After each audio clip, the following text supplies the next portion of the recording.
บียกกันเมื่อยกันหนักเฮ็ดเบียกผู้เดียวบ่อยากเว้ากับเมียเอาเมียคู่กันนี่แหละพี่น้องเอ้ยลำบากแน่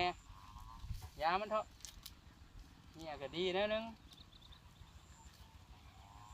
เลิกเรียนมาก็พอได้ไปเอาลูกกันแล้ว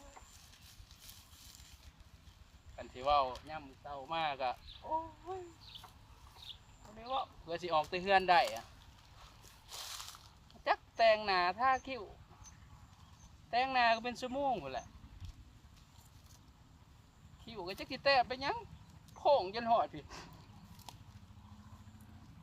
ออกมาแต่ข่าวจนพูนก็จะเว้าพื้นเมีย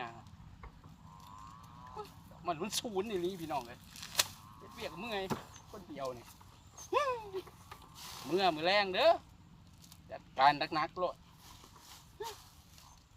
ศูนย์แห้งเมีย